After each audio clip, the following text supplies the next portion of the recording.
Hello, everyone. You're watching Valley Homes on TV, which airs on Channel 26, Monday, Wednesday, and Friday at 6:30 p.m., and Saturday and Sunday at 9 a.m. I'm Debbie Giordano, your host for today, along with Todd Flesner, our other host, and hey, Deb, with how's it Stern going? Mortgage. How are you? Terrific.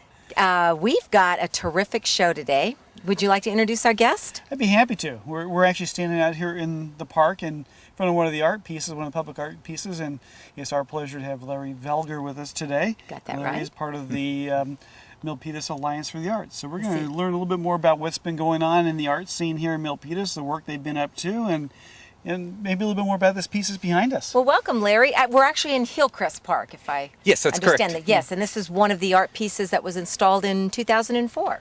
2004, yes, that's correct. It was. Well, let's start with you. Okay. I've known you a long time. So how long have you been in the city of Milpitas? We moved to Milpitas in 1987. One of the reasons was it was close to my wife's work. She worked for the city at the time.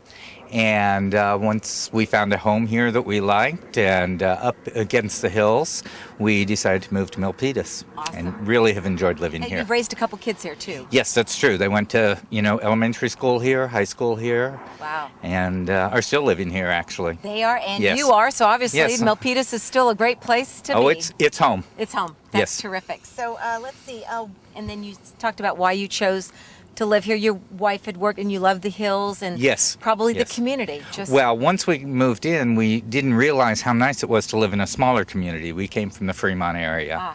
And moving to Milpitas, it was smaller, and we were able to get more involved in the community. And you are involved. Very Yeah. involved, yes. Well, terrific. Let's talk a little bit about that involvement, and it has to do with the Alliance for the Arts. Can you tell folks a little bit more about what the Alliance for the Arts are, and what are they trying to accomplish? Sure. The goal for the Alliance is to promote and support both the visual and performing arts here in the city of Milpitas. It's a nonprofit organization. We were established in 1998. Julie Cherry and myself established the organization as a result of our children were part of Rainbow Theater. And at the time, we were hoping to create like a performing arts center or something because of the additional capacity that was needed.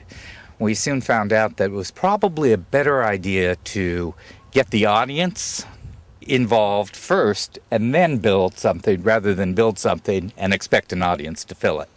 So in the meantime, we've worked on a lot of various projects, one of which is our Art in the Park project, which this is an example of. Yes. We have... Is this your first project, Larry? Or No, the first one was at Al Augustine Park. I think that was in 2001 when they renovated the park. We put the first Art in the Park project in. It was funded through a grant with the Arts Council and the Packard Foundation.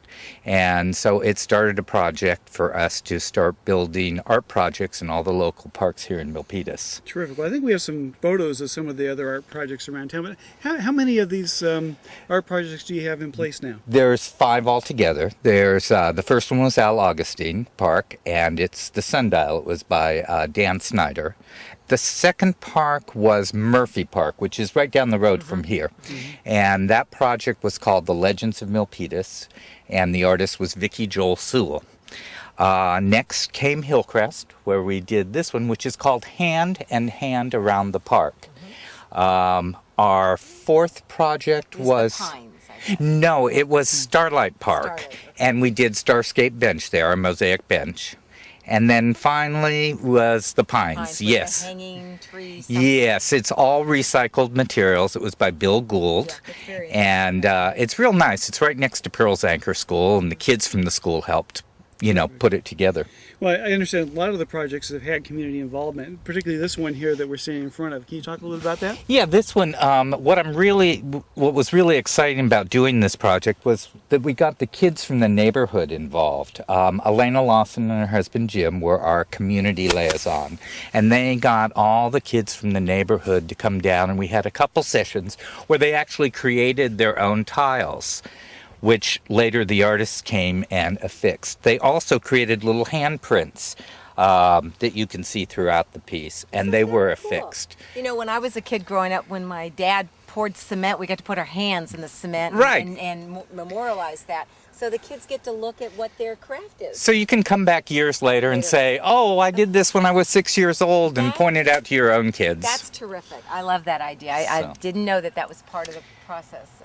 And then the artists, of course, filled in between and did some of their own artwork and created the sculpture. It was really nice. Plus, we had some help from a local company, Dryco Construction, who helped pour the foundation and took care of that for us and made this a possibility. Let me ask you, I know the Lions for you have a luncheon coming up. Is that a fundraiser? And then where do you get your funding from? Actually? Well, funding comes from various sources. We do, every other year we have a fundraiser, usually a gala event that we sell tickets to and raise funds.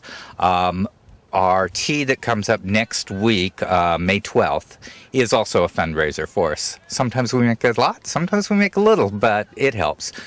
We also do grants. We try and get grants. Arts Council, Hewlett-Packard have been some of them, and local companies have been generous enough to donate.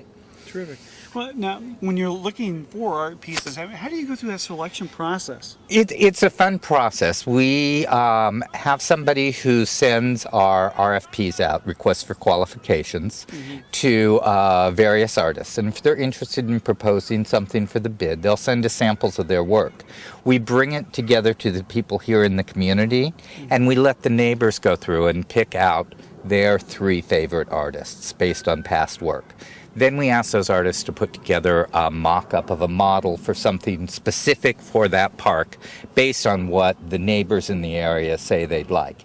If they'd like something functional, they'd like something that can be sat on. If they'd like something that's recycled, various projects. Well, I know in the past I've seen some of the competing projects, and it's very difficult to make a decision.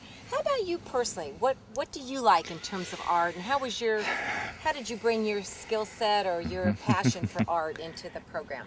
Well, every project has something about it that is memorable and special. So it's hard to pick a favorite. I think my favorite part of the process is the involvement of the neighbors. So any project such as this one where the kids got involved, or the one next to Pearl's Anchor Elementary where the kids helped string the recycled materials, those projects are my favorite. The art is an important part of making our community a little bit special and personalizing Milpitas. How can folks who might be interested in participating get involved in the Alliance? The Alliance is a nonprofit organization. We do have a board of directors, which we're always looking for board members and volunteers that are willing to help.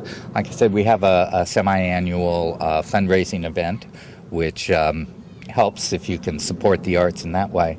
And really, our goal is to support the arts in general in the city of Milpitas. So people that are interested in supporting programs like Rainbow Theater or the dance programs at the high school, anything of that nature meets our goal of what we want. Well, Larry, you also wear a number of hats in the community, and I know you serve on the Arts Commission, or it's the Public Art Committee. Public Art Committee, correct. And tell us a little bit about that.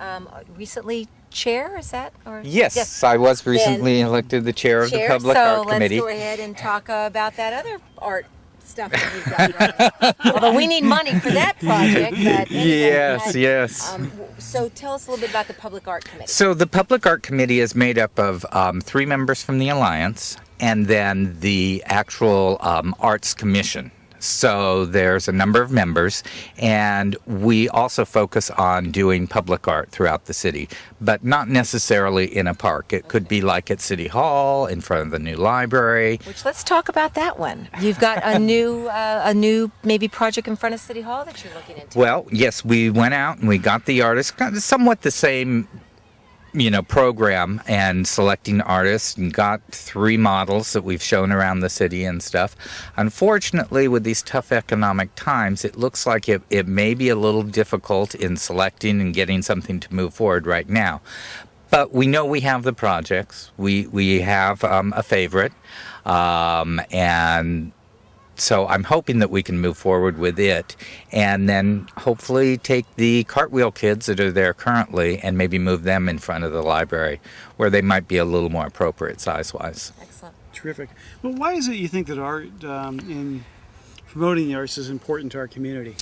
Well, I feel very strongly that art identifies your culture and it preserves the culture. When you think about certain cultures, the Greeks, the Romans, what do we remember about those cultures? A lot of it is through the arts that's preserved throughout the years. Even when we talk contemporary, when we talk about the 60s or the 70s, we think of the way they dress, the music they listened to, the kind of plays that were written at those points, pop art, Andy Warhol.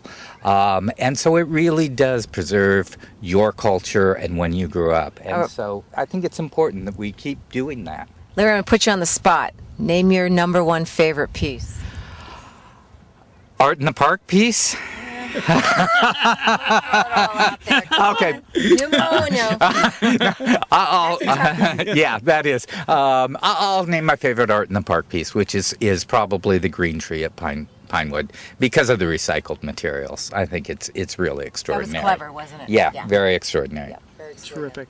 Why don't you talk a little bit about maybe some of your goals or some of the projects you have on the horizon here? Well, like I said, it's a tough time economically. And I kind of